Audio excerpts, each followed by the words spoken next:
Mga mare at pare, what if maging lumpia kayo for a day? Anong klaseng lumpia ka kaya? Ako, sexy lumpia. Kasi 'di ba, para may korte yung lumpia. Okay.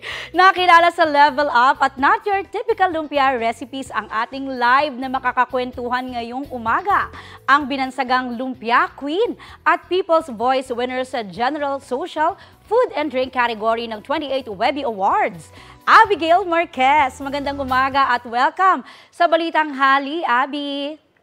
Good morning po. Thank you for having me. Abby, anong pakiramdam at reaction mo nang malaman mo na isa ka sa winners ng 28 Webby Awards? Sobrang saya po. Nakakaiyak sa saya. Kasi matagal ko na siyang pangarap eh. And ito na yung parang kung magkakapangarap na yung mga creators or yung mga talents in the digital space, ito na po yun. Parang, kumbaga, ito yung Oscars ng mga creators.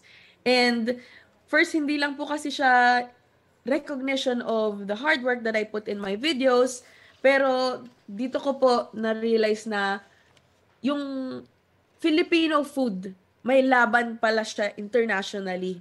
And nagkakaroon tayo ng representasyon sa mga international platforms na ganito. Kaya I think right now, this is just the start and we have so many spaces pa to fill yet in the digital space. Napaka-ganda po nitong recognition. Tama, no? Kasi napaka-prestigious at first Filipino recipient ka. Diba? Nitong Yes, award na opo. ito. Pero ano sa tingin mo yung naging edge ng iyong mga content at Lumpia Queen branding mo? Okay. First po is the quality actually of my videos. Yung quality niya, yung clarity, and also yung accessibility. So, simula po sa pagpili pa lang ng recipes na gagawan ko ng video, up to the writing, kung paano ko siya i-explain within just 1 minute at para maintindihan ng nanonood yung recipe, the culture behind it. Talaga pong I really work hard to deliver that. And also, yung disiplina po to stay on brand because now there are a lot of food content creators with different approaches to their videos. But for a strong brand, I have to stick to what I do, which is accessible recipes. Doon naman po sa lumpia, well, ang tulong po niya is, well, nagkaroon ng recall yung mga tao. Marami na pong pang-asar ang naipon sa akin na internet. But more importantly, naging opportunity po siya para mag-stand out in the space and also experiment with the lumpia because when someone calls you the lumpia queen, I feel like it's my opportunity to try different takes on it, di ba? Oo, tama ka kasi fina-follow kita, no? Napakadaling sundan ng iyong mga content. Pero ngayong internationally recognized ka na, ano pang mga pagkaing Pinoy ang bet mo pang i-explore at gawing content bukod sa lumpia, Opo. syempre. Pero ang dami na rin, di ba? Yes, opo, super dami na. So, siguro po ngayon, my focus would be to the lesser known Filipino food. So usually po 'di ba sinigang, adobo, ang sasarap na mga 'yan.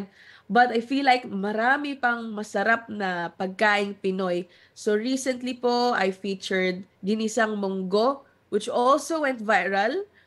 Tortang talong, one of my most viral videos ever na after posting a tortang talong recipe, very humble, right? People from international audiences, nakikita ko ginagawa na nila Japanese, people from Africa, they're trying our Canto-style fried chicken, and recently also menudo, creating twists to this masasarap na Filipino food. So, I'm really looking forward to see ano pa yung papatok internationally na mga parang kung para sa ngayon hidden gem pa na Filipino food. Oo. At ito, mainit-init pa ha. Sing-init ng panahon, may fresh na international nomination ka na natanggap ang James Beard 2024 Media Awards. Anong reaction Yes mo po. riyan? I know. So, ito po talaga yung umiyak po talaga ako on the spot kasi for the longest time, I grew up watching cooking shows, right? And yung mga cooking game shows na ito, yung mga judges nila, talagang nakadikit sa pangalan nila.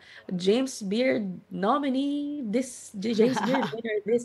So, parang matagal na matagal ko na talaga siyang pangarap. And for me, napakalayo niya eh. Siguro if you ask me 3 years ago, napakalayo niya. Hindi ko akalain na kukuha ko siya. Yung nominations pa lang, guys, ha? Pero grabe na kasi for me na that's still a big honor, you know? So, nakakagulat siya, pero again, nakaka-proud, sobrang happy, and again, it's an opportunity for us to show the Filipino talent in this level of a platform. Global na, no? Pinoy Pride. Maraming Yes. salamat and congratulations sa iyo, Lumpia Queen Abby Marquez. Thank you po. Kapuso, para sa mga maiinit na balita, mag-subscribe sa GMA Integrated News sa YouTube. Sa mga kapuso naman abroad, subaybayan nyo kami sa GMA Pinoy TV at sa www.gmanews.tv.